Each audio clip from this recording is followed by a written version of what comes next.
ನಾನು ಹೇಳ್ತಾ ಇರೋದು ಕರೆಂಟ್ ಬಾಂಬ್ ನನ್ನ ಹಾಕಿದೀರಾ, ಬಿಲ್ಡಿಂಗ್ ಬೆಂಕಿ ಸುತ್ಕೊಂಡಿದೆ, ನೀನ್ ನೋಡ್ದ ಅಂತ ಕೇಳಿದ್ದು, ಇಲ್ಲ ಅಂತ ಹೇಳ್ಬಿಟ್ಟು ಹೋಗ್ತಾ ಇರೋ. ಇಲ್ಲಿ ನೋಡಿ ಯಾವ ಜಗ್ಗಿ ಅಂತ ಇದ್ದಾನಂತೆ, ಬೆಗ್ಗಿ ಅಂತ ಇದ್ದಾನಂತೆ, ಹಿಂದಿ ಹುಡುಗರು, ಮುಸ್ಲಿಂ ಹುಡುಗರು. ಮನೆ ಅಗ್ರಿಮೆಂಟ್ ತಗೊಂಡ್ ಎಲ್ಲಿ ನಿನ್ನ ಮುಖ ದಮ್ಮಿದ್ ಹತ್ತು ಮ್ಯಾಕೀಗ ಎಲ್ಲಿಗೆ ಪೊಲೀಸರು ಫೋನ್ ಮಾಡಿ ಹೇಳ್ಬೇಕು. ಏನ್ ಹಾಕಿದ್ದಾನೆ, ಏನು, ಎಲ್ಲಿ ಮೇಲೆ ಹತ್ತು ನಿನ್ನ ಮುಖ ದಮ್ಮ ನೀ ಮಾತಾಡ್ತೀನಿ. ಯಾವನ ನಾನು ಬೈಯಕ್ಕಾಗಲ್ವಾ ನಿನ್ಗೆ? ಯಾವನ್ ಸುಲ್ತಾನ ಕರೆಂಟ್ ಸುಲ್ತಾನ ಬೈಯಕ್ಕಾಗಲ್ವಾ? ಸರಿ ಹೋಗ್ ಮನೆಗೆ ಹೋಗ್. ನೀನ್ ಕುಡಿದ್ ಗಲಾಟೆ ಮಾಡಬೇಡ, ಮನೆಗೆ ಹೋಗೋ ಅಂದೆ. ನೀನ್ ಹೋಗೋ ಅಂದೆ ಕಿಕ್ಕಮ್ಸ್ಕೊಂಡು ಮನೆಗೆ ಹೋಗ. ನೀನ್ ಕುಡಿದ ತಲೆ ಗೊತ್ತಿಲ್ಲ, ಮನೆಗೆ ಹೋಗೋ ಅಂದೆ. ಮನೆಗೆ ಹೋಗು, ಮನೆಗೆ ಹೋಗ ನೀನು. ನೀನ್ ಹೋಗ್ ಮನೆಗೆ ಹೋಗು, ಮೆಂಟಲ್ ಮನೆಗೆ ಹೋಗು. ಕರೆಂಟ್ ಅಲ್ಲಿ ಸುತ್ತಾಗ್ತಾರ, ಮನೆಗೆ ಹೋಗು, ಹೋಗು. ಒಳ್ಳೆ ಹುಚ್ಚಿನ ಮಗ, ಅರ್ಥನೇ ಆಗಲ್ಲ ಇವ್ನಿಗೆ. ಹಾಕಂತ ಏನಿಲ್ಲ, ನಾನು ಸಿಸಿ ಕ್ಯಾಮ್ರಾ ಹಾಕಂತ ಏನಿಲ್ಲ. ಯಾಕೆ ಹಾಕಿರಪ್ಪ ನೀವು? ಮನೆ ಪೂರ್ತಿ ಬಾಳಿಗೆ ಬರ್ತದೆ ಸಿಸಿ ಕ್ಯಾಮ್ರಾ ಹಾಕಿ. ಅಲ್ಲಿ ಯಾವ ಸೆರೆ ಬಾಟ್ಲಿ ಯಾವ ಇಟ್ಟ ಮಾಡಿ ಏನು ಮಾಡ್ಬೇಕು? ಅಲ್ಲಿ ಸೆರೆ ಬಾಟ್ಲಿ ಇಟ್ಟ ಯಾರು? ಯಾವುದು ಮನೆ ಇದು? ನಿನ್ನೆ ರಾತ್ರಿ ಯಾರೋ ಕರೆಂಟ್ ಬಾಂಬ್ ಹಾಕ್ಬಿಟ್ಟಿದ್ದಾರೆ, ಶಾರ್ಟ್ ಸರ್ಕ್ಯೂಟ್ ಮಾಡಿದ್ದಾರೆ, ಮನೆ ಪೂರ್ತಿ ಹೊಗೆ ಅಂತೆ. ನಾನು ಮಲಗಿಬಿಟ್ಟಿದ್ದೀನಿ, ಗೊತ್ತೇ ಇಲ್ಲ. 3 ಗಂಟೆಗೆ ಎದ್ದು ನೋಡಿದ್ರೆ ಎಲ್ಲ ಹೊಗೆ ಹಬ್ಬೋಗಿದೆ ಮನೆ ಪೂರ್ತಿ. ಇಂಥ ಕೆಲಸ ಮಾಡ್ಬೋದಾ? ಪೊಲೀಸ್ನವ್ರು ಕರ್ಕೊಂಬಂದ್ರೆ ಏನೋ ಇಲ್ಲಿವರೆಗೂ ಬರೋದಂತೆ, ಅಲ್ಲಿಂದ ಅಲ್ಲಿ ಹೋಗೋದೇ ಅಂತ. ಕೊನೆ ಮನೇನಂತೆ ಎಲ್ಲ, ಆ ಕೊನೆ ಮನೆ ಮಧ್ಯದ ಮನೆಯಲ್ಲಿ ಮುಸ್ಲಿಂ ಅವರು, ಹಿಂದಿ ಹುಡುಗರು ಕರೆಂಟ್ ಶಾರ್ಟ್ ಸರ್ಕ್ಯೂಟ್ ಮಾಡೋದಂತೆ, ಈ ವಯರ್ ಎಳೆಯೋದಂತೆ. ಯಾರಾದ್ರೂ ಸತ್ರ ಮನೇಲಿ ಬಿಡ್ತಾರ? ಅವ್ರ ಮನೆಯಲ್ಲಿ ಮೋಟರ್ ಸುತ್ತಾಗಿ 20,000 ಖರ್ಚಾಗಿದೆ ಅಂತ. ಇಲ್ಲಿ ಎಲ್ಲರೂ ಪರ್ಕೆ ಚಪ್ಪಲಿ ಹಿಡ್ಕೊಂಡು ನಿಂತಿದ್ದಾರೆ, ಹೊಡಿತೀವಿ ಅಂತ. ಇವನ್ಗೆ ನಮ್ಮ ಮನೆ ಬಾಳಿಕೆ ಆಗಿದ್ದಾರೆ, ನೀನೇನು ನೋಡೋಣ ಅಂದ್ರೆ ನನ್ನ ಮೇಲೆ ಕುಡಿದು ಜಗಳಕ್ಕೆ ಬೀಳ್ತಾವ. ಹೋಗಲ್ಲ ಇಲ್ಲಿ ಚಿಕ್ಕ ಚಿಕ್ಕ ಮಕ್ಕಳು ಹೋಗ್ಬೇಡಿ, ಮುಂದೆ ಮಕ್ಕಳು ಸರಿ ಇಲ್ಲ. ಇಲ್ಲಿ ಎಲ್ಲ ಮುಸ್ಲಿಮ್ ಹಿಂದಿಯವರು ಬಾಯಿಗೂ ಇದಕ್ಕೂ ಸಾಮಾನುಗಳಿಗೆ ಕಣ್ಕೊಂತಿರ್ತಾರೆ ಅಂತ. ಇಲ್ಲಿ ಕೆಲ್ಸಕ್ಕೆ ಹೋಗಲ್ಲ, ಬೆಳಗ್ಗೆಯಿಂದ ಇದೇ ಕೆಲಸ. ಕಿಟಕಿ ಬಾಗ್ಲು, ಆಮೇಲೆ ಟಿಕ್ಕ ತೊಳೆಯೋ ರೂಮು. ಏನಾದ್ರೂ ಹೇಳ್ಕೊಂಡು ಮೇಲ್ಗಡೆ ಇರೋ ಬರೋ ಹುಡುಗಿರ್ಗೆ ಬಾಯಿಗೆ ಇದಕ್ಕೆ ಇಟ್ಕೊಂಡು ತಿರ್ಗಾಡ್ತಾ ಇರ್ತಾರಂತೆ ಮುಂಡೆ ಮಕ್ಕಳು. ನಾ ಕ್ಲೀನ್ ಮಾಡ್ಕೊಂಡು ಕುಂದ್ರಿ ಇಲ್ಲೇ ಕ್ಲೀನ್ ಮಾಡ್ಬೇಡ, ನೀನ್ ಮನೆ ಕ್ಲೀನ್ ಮಾಡ್ಕೋ. ಹೋಗ ಆಚೆ ಮನೆಗೆ ಹೋಗಿ ಅಗ್ರಿಮೆಂಟ್ ತಗೊಂಬ.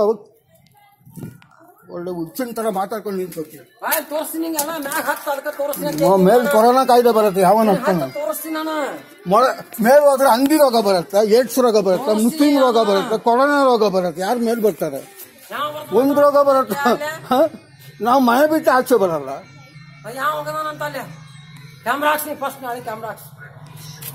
ಹಾಕಿಸ್ತೀನಿ, ಹಾಕ್ಸ್ಬೇಕು. ಸರಿ ಅಗ್ರಿಮೆಂಟ್ ತಗೊಂಬ.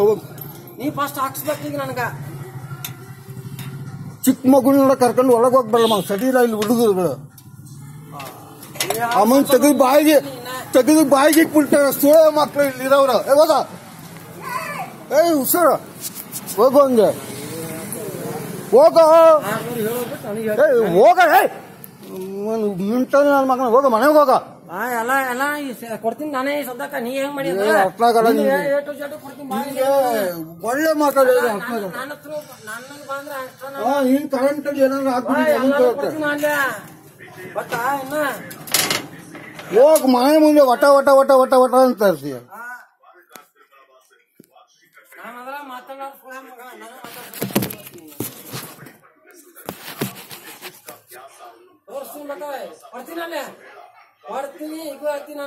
ಏನ್ ಕೊಡ್ತೀಯ? ಎಲ್ಲ ಕೊಡ್ತೀನಿ ನಾನು.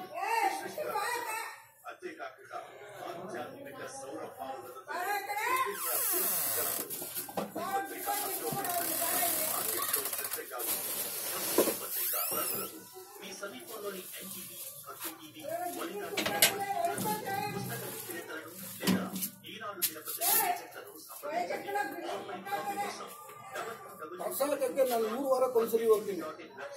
ಯಾವ ಕರೆಂಟ್ ಸುಟ್ಟಾಕದಿಲ್ಲ, ಕರೆಂಟ್ ಬಾಂಬ್ ಹಾಕೊಂಡು ಕುಂತಿರೋದು. ನೀನ್ ಟಿಕ್ಕ ಮುಚ್ಕೊಂಡು ಹೋಗಲ್ಲ, ಹೋಗ ಟಿಕ್ಕ ಮುಚ್ಕೊಂಡು ಮನೆ ಟಿಕ್ಕ ಮುಚ್ಕೊಂಡು ಹೋಗ್ತೀಯ. ನೀನ್ ಹೋಗಲ್ಲ, ಖಾಲಿ ಮಾಡ್ಕೊಂಡು ಹೋಗಿ ಟಿಕ್ಕ ಮುಚ್ಕೊಂಡು ಹೋಗಂದೆ, ಟಿಕ್ಕ ಮುಚ್ಕೊಂಡು ಹೋಗಂದೆ.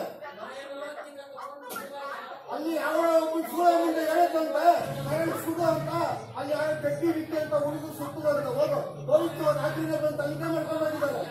ಪೊಲೀಸರು ರಾತ್ರಿನೇ ತನಿಖೆ ಮಾಡ್ಕೊಂಡು ಹೋಗಿದ್ದಾರೆ. ಹೋಗೋ ರಾತ್ರಿನೇ ಬಂದಿದ್ದಾರೆ. ಹೋಗೋ ಇದು ಇರೋರೆಲ್ಲ ಫೋನ್ ಮಾಡಿ ಹೇಳಿದಾರಂತೆ. ಹೋಗೋ ಯಾವ ಕಿತ್ತೋಗಿರೋ ಮುಂದೆ ಇದ್ದಾರಂತ ಅವ್ರು ಹೇಳಿದ್ರಂತೆ ಕರೆಂಟ್ ಸಿಕ್ತಾಕು ಅಂತ. ಹೋಗೋ ರಾತ್ರಿನೇ ಬಂದೆಲ್ಲ ಅವ್ರು ಅಕ್ಕಪಕ್ಕ ಫೋನ್ ಮಾಡಿ ಪೊಲೀಸರು ಬಂದೋಗಿದಾರಂತ. ಹೋಗಿ ಕಸ ಹಾಕಕ್ಕೆ ನಾವು 2 ವಾರ ಕುಂತಿಲ್ಲ.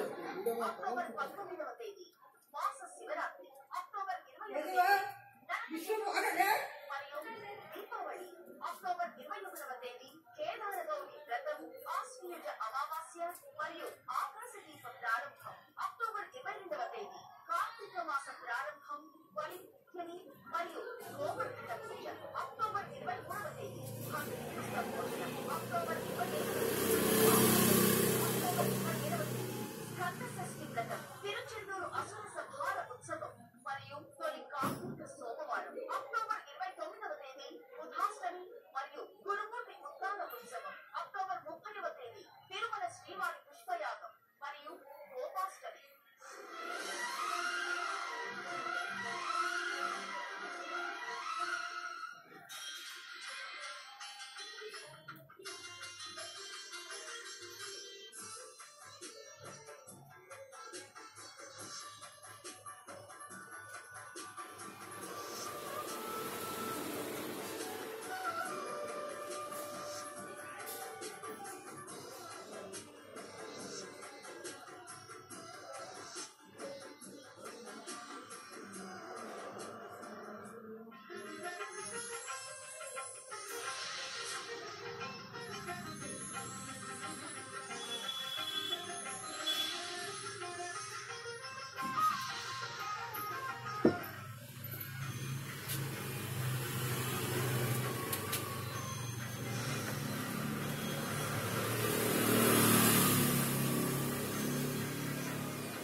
ఇలాంటి అవతారాల గురించి దేవి భాగవతం మార్కండేయం వామన పురాణాలు వివరించాయి. పర్వతరాజు పుత్రిక పార్వతీదేవితో పంచుకున్నారు. ఆ హిమగిరితోని ఆతనికి వేల రూపాల్లో ప్రతిష్ఠితమై భక్తులను అనుగ్రహిస్తోంది. అందులో ప్రధానమైన 9 శక్తి క్షేత్రాల గురించి ఈ నవరాత్రి ఉత్సవాల సందర్భంగా హిమగిరిలో నవదుర్గలు దర్శన కార్యక్రమంలో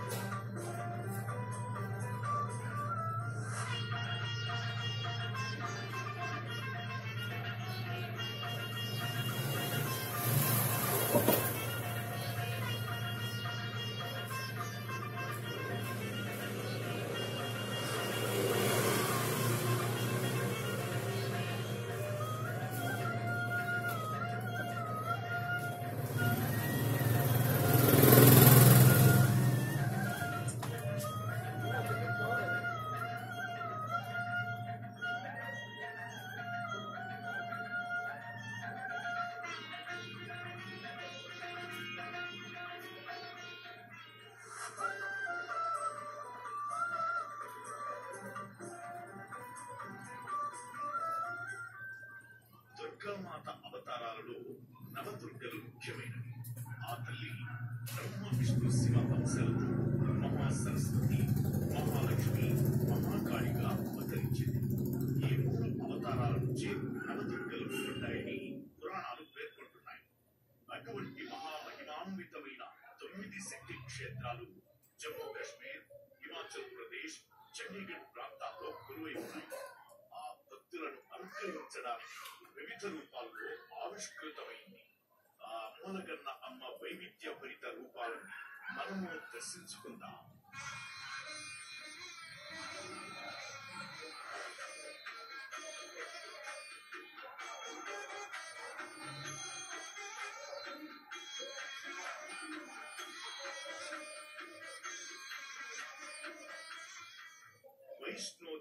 ఆలయం. జమ్మూ రాష్ట్రం కాట్రాలో వెలసిన వైష్ణోదేవి ఆలయం కూడా ఒకటి. శక్తిపీఠంగా విరాజిల్లే ఈ ఆలయంలో వైష్ణోదేవిని దర్శించుకున్న భక్తులకు మోక్ష మార్గాలు తెరుచుకుంటాయని విశ్వాసం. ఋగ్వేద కాలం నాటి ఈ ఆలయం సముద్ర మట్టం నుంచి 5300 అడుగుల ఎత్తు ఉన్న త్రికూట పర్వత శ్రేణులపై మంచు కొండల మధ్య కొలువై ఉంది.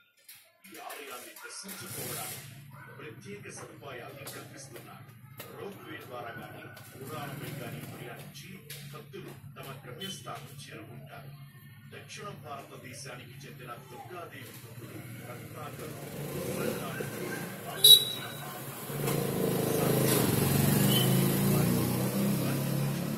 లక్ష్మి, సరస్వతి, పార్వతి ముగ్గురు కలిసిన స్వరూపమే వైష్ణోదేవి. లోకాలను వేధిస్తున్న భైరవనాథ్ అనే రాక్షసుణ్ణి వైష్ణోదేవి సంహరించింది. ద్వాపర యుగంలో పాండవులు అమ్మవారిని దర్శించుకున్నారు. శ్రీకూట పర్వతానికి పక్కన 5 రాతి కట్టడాలు ఉన్నాయి. వీటిని పంచ పాండవులకు ప్రతీకగా భక్తులు చెబుతుంటారు.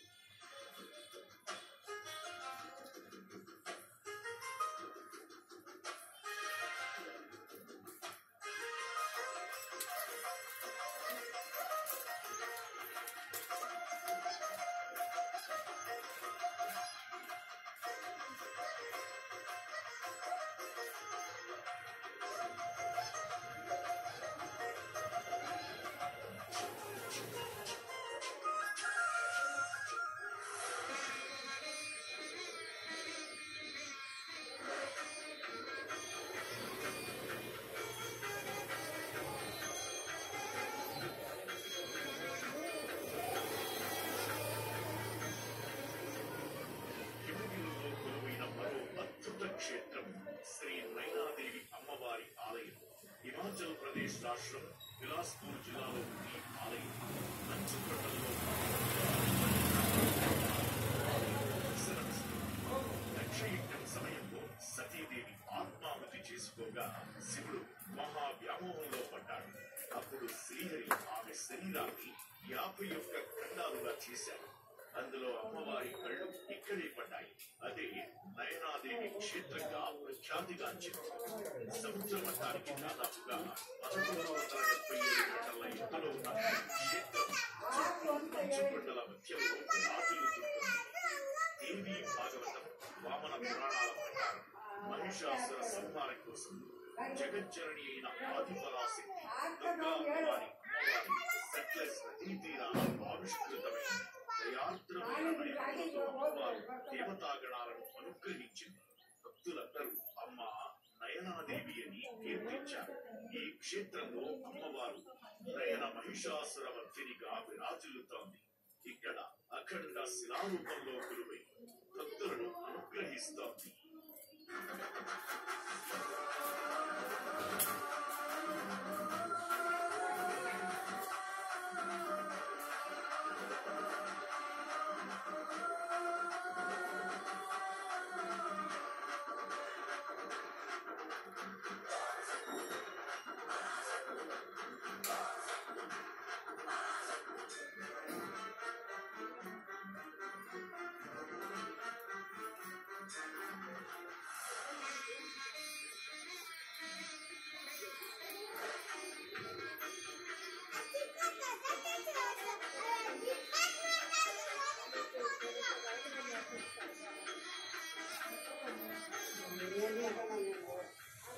హిమాచల్ ప్రదేశ్ లో ఉన్న మరో పవిత్రమైన పుణ్యక్షేత్రం చింతపూర్ణి మాత మందిరం. ఈ క్షేత్రం మున్నా అనే గ్రామంలో అనుగ్రహిస్తాం. చింతపూర్ణి అంటే చింతలను, కష్టాలను, బాధలను తొలగించే పుణ్యం. అందుకే ఈ తల్లి అంటే భక్తులకు అంతగుడి. వేలాదిగా భక్తులు నిత్యం తరలి వస్తుంటారు. 12వ శతాబ్దంలో పండిత్ మైదాస్ అనే వ్యక్తికి అమ్మవారి పిలుపు వినిపించింది. ఎన్నో చోట్ల వెతకగా చివరికి ఉన్న గ్రామంలో ఇప్పుడు అమ్మవారు కొలువైన చోట అతడికి అమ్మవారు అఖండ శిలారూపంలో దర్శనమిచ్చింది.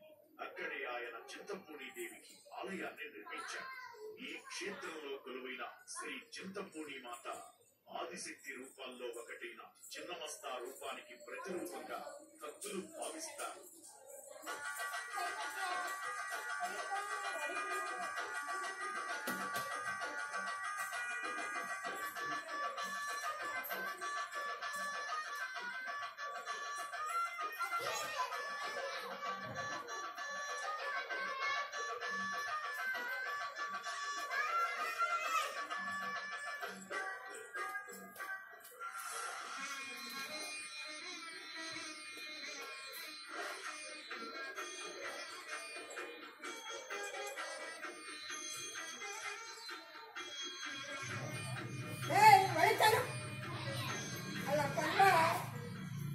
హిమాచల్ ప్రదేశ్ లో ఉన్న ప్రసిద్ధ శక్తి జ్వాలాముఖి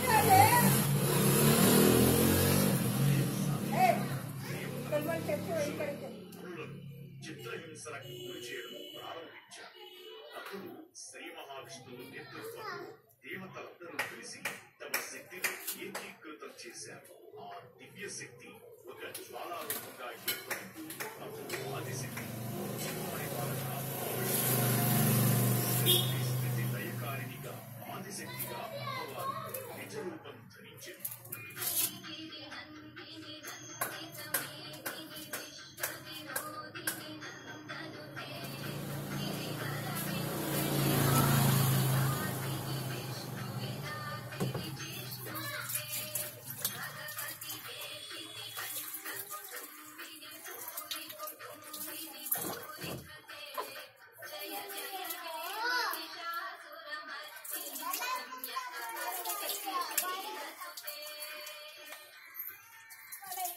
ఆ తరువాత కాలంలో దక్షయజ్ఞం తరువాత సతీదేవి దివ్య శరీరాన్ని శ్రీ మహావిష్ణువు ఖండించగా